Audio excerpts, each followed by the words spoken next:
chers amis du Petit Ballon, et bienvenue pour notre voyage du jour. Jean-Michel, où allons-nous? Eh ben, écoute, on va prendre, en toute sécurité d'ailleurs, En toute simplicité. voilà, un vol pour l'Afrique du Sud. D'accord. Et un vol rouge. Un vol rouge. Donc un vol rouge, effectivement, avec un vin d'Afrique du Sud. C'est votre copine Nathana? Nathana, c'est un prénom, ça aurait pu être Nathanaël, voilà, etc. Non, c'est un nom comme ça, c'est un nom assez commun en Afrique du Sud. D'accord. Et donc cette cuvée, en fait, nous vient du cœur de l'Afrique du Sud, de la région du Cap, mais l'arrière-pays, c'est-à-dire Paarl, Stellenbosch et plus précisément Simonsberg. Donc c'est vraiment le cœur là où on fait les meilleurs vins rouges. D'accord. Et c'est un assemblage. Donc souvent en Afrique du Sud, on parle d'un cépage qui est le pinotage emblématique. Il y en a un petit peu dans cette cuvée, mais on a aussi de la Syrah, du Merlot et du Cabernet Sauvignon. D'accord, donc des cépages quand même français, qu'on entend en France, pardon français, qu'on entend en France, mais du coup, est-ce qu'on est sur des qualités de vin aussi bien qu'en France? Non, il y a l'accent sud-africain qui est là quand même. D'accord. Voilà, donc effectivement, on est aux confins de deux océans, Atlantique et Indien. Et effectivement, on a beaucoup de fraîcheur, donc un climat tempéré qui donne d'excellents vins blancs, d'une part, hein, c'est souvent dominant quand même en Afrique du Sud, mais dans l'arrière-pays, donc dans le cas de ce vin-là par exemple, on a d'excellents vins rouges. Bon, et bien faites-nous goûter cette très chère Nathana. 2013, jeune. C'est jeune, mais bon, il faut savoir que nous sommes en hémisphère sud et qu'il y a un décalage, puisque là, les vendanges ont lieu au mois de mai. D'accord. Ouais, Hein, donc mai 2013, et donc il a déjà 2 ans. D'accord. Pratiquement. Alors, couleur.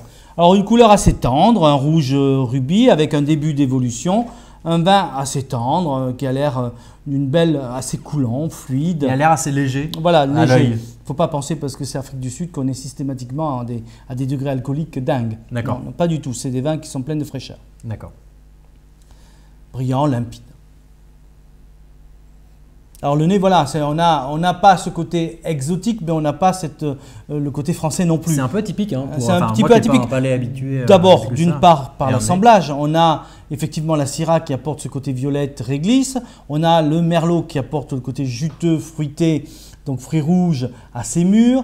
On a le Merlot, donc je viens de le dire. On a le Cabernet Sauvignon qui, lui, on le va sentir en bouche, il a une côté structurel. Et le pinotage, donc un petit pourcentage de pinotage, qui, lui, est un croisement entre le pinot noir et le cinsault qui a été créé spécialement pour l'Afrique du Sud et qui amène un côté un peu sauvage. D'accord. Et si jamais on doit comparer ça à ce que moi, néophyte, puisse connaître au vin, ça se ressemble à un vin qui est un peu typé Bordeaux, par exemple, de par les cépages, enfin, de par le Merlot et le Cabernet, je dirais oui, mais automatiquement de par la Syrah, non. Et de par le pinotage, encore moins. Donc non, il ne faut pas, faut pas comparer, et tant mieux, il vaut mieux qu'il y ait un style propre. Eh ben, très bien, comme ça, voilà, donc un vrai voyage. Un nez très parfumé, épicé, fruité, agréable, pointu, frais. Hein, donc on a un côté quand même un peu marin. Moi je trouve ça déjà bien équilibré au nez. En bouche, voilà, ça coule, c'est fruité, c'est gourmand. Mais derrière, il y a un peu de caractère, donc la structure du Cabernet Sauvignon, le côté un peu poivré, un peu cuir du pinotage, qui est parfait. Et regarde, il a quand même une très belle longueur en bouche. Oui, on a l'impression que c'est un peu léger au départ, mais en fait, finalement, ça dit costaud. Non, donc il est très souple, très velouté. C'est vrai que c'est un vin qui peut être bu dans sa prime jeunesse. Hein. Aujourd'hui, je trouve ça déjà très agréable, avec un petit peu de caractère. Néanmoins, ça peut se garder quelques mois encore, bien sûr. Très bon. Et ça, du coup, c'est quoi? C'est un vin de barbecue, parce que pour la fraîcheur C'est vrai que c'est un vin qui va très bien avec l'extérieur, je dirais. Donc barbecue, viande blanche, viande rouge, grillée, des herbes, des sauces barbecue, des sauces un petit peu relevées. Mais ça peut aller aussi avec un rôti sans problème. Moi, j'aime bien ce style de vin sur effectivement une cuisine d'extérieur. C'est une très belle trouvaille. Hein. Et servi plutôt à 15-16 degrés. Ne pas hésiter à servir comme maintenant, c'est très bien. Bravo, Jean-Michel. C'est un quart d'heure, une demi-heure dans le frigo.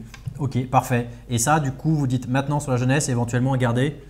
À garder quelques années, mais j'aime bien ce côté à la fois velouté, coulant, fluide, agréable, et ce côté un petit peu pimenté en finale. Hein. On a presque ce côté un peu espelette en finale. J'aime bien ça aujourd'hui. Bon, est-ce qu'on peut dire quand même que c'est du coup un vin typique sud-africain, mais faite un peu à la bordelaise.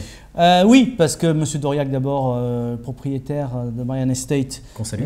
oui, à qui on dit bonjour, a amené quand même une finesse et un savoir-faire français dans ce domaine-là. Donc on a le mariage un petit peu des deux, de la finesse bordelaise si tu veux, mais également un caractère quand même sud-africain. Eh bien écoutez, très très belle trouvaille, très beau voyage, merci Jean-Michel. Et à très bientôt sur les dégustations des vins du Petit Ballon. Voilà. Au revoir. Bon voyage en toute sécurité.